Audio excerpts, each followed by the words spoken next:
On July 1st, 2018, India woke up to one of the most chilling and baffling crime stories in recent history: the Chundawat deaths.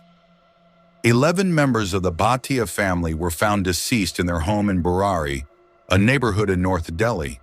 10 of them were found suspended from the ceiling, while the eldest member was found strangled in another room. What initially seemed like mass murder or a group self-elimination soon unfolded into something far more complex, a case deeply entwined with psychological conditioning, superstition, and shared delusions. Welcome to Twisted Logic, and today we will talk about a case so horrific it will send chills down your spine. This is the horrifying case of the Burari deaths. The Chundawat family was a well-respected, middle-class joint family that had lived in Burari's Santnagar neighborhood in India for around 20 years.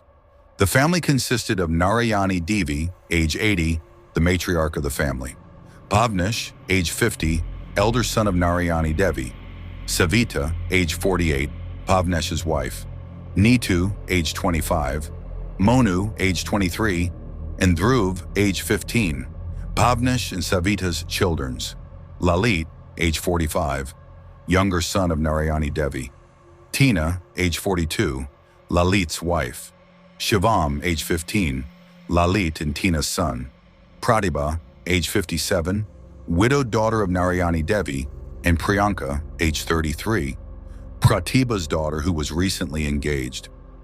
I know it seems a bit confusing, so you can pause the video and have a look at the family tree on the screen. Anyways, the Chundawat family were seen by neighbors as a happy, hard-working, and close-knit family. They ran a grocery store and plywood business, and their financial situation was stable. In the months leading up to the deaths, nothing seemed out of the ordinary on the surface. However, police investigations later revealed subtle but significant changes in the family's behavior. On March 2018, Priyanka, Pratibha's daughter, gets engaged, and the family celebrates with joy.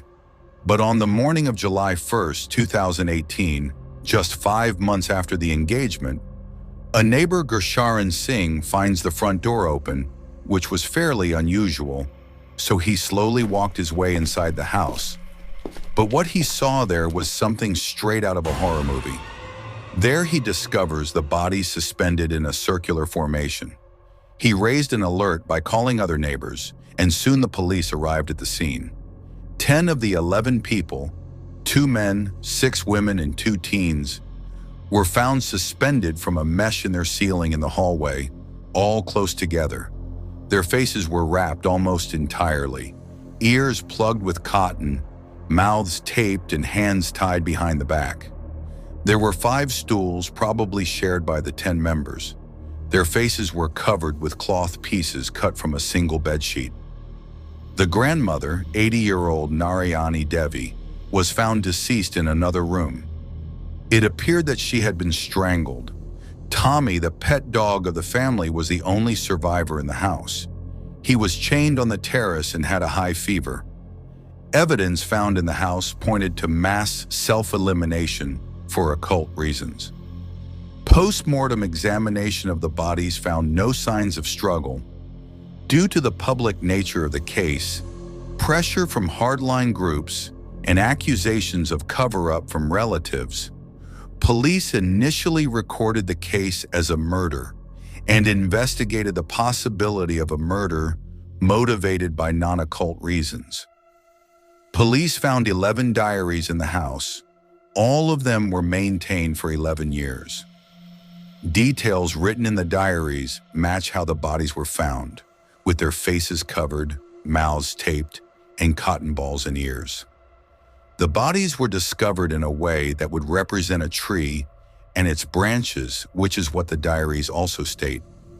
The diary stated the elderly woman could not stand and hence should be laying on the bed, which was consistent with the discovery of her being found strangled on the bed. The diary also mentions, everyone will tie their own hands, and when the ritual is done, then everyone will help each other untie their hands. indicating that the family was not expecting to die. Handwriting analysis revealed that these diaries were written by Priyanka, the daughter of Pratibha, and Neetu, the elder daughter of Bhuvnesh. But the truth behind the Burari deaths were yet to be revealed. The man behind the whole macabre of tragedy was revealed to be Lalit, the younger son of Narayani Devi. To understand in depth on why Lalit decided the fate of his entire family would be so tragic, we have to go back in 2004. In 2004, a major incident shook Lalit's life. In a confrontation gone wrong, Lalit was pushed under several sheets of plywood and set on fire. They knew who did it, but the matter was resolved through a compromise. Lalit made out alive with minor physical injuries, but the incident made him lose his voice. However, the real nail in the coffin was hammered on February of 2007, after the death of Bhopal Singh, Lalit's father. Rita Sharma, a neighbor of Lalit's, revealed the whole family was devastated after the death of Bhopal Singh, and a priest was called for Garuda Puranapath, a prayer for 10 days after the death. One of those 10 days, we were all sitting and listening to the prayers when Lalit suddenly started chanting Om. His voice came back and everybody said Daddy has returned, which indicated that the whole family at this point believed the soul of Bhopal Singh has entered in Lalit's body. This was perhaps the beginning of the end. According to Lalit himself, his father came in his dream and asked him to perform a ritual. According to the neighbors, Lalit and Bhavnesh's children used to call her for kirtans, which started soon after Bhopal Singh's death. Every night around 9 p.m., they would sit together and pray for 15 to 30 minutes. The kids used to tell me it is time for grandfather to come. Now, as eerie as it sounds, the whole family believed in it. According to Lalit, Bhopal Singh used to come in his dream and asked him to perform rituals and puja. During the ritual, Bhopal Singh would possess Lalit and would order the entire family to bring a change in their lifestyle. They stopped eating and cooking non-vegetarian food. They stopped drinking, and the pujas became a regular affair. Soon the family witnessed a great improvement financially. They opened more shops individually.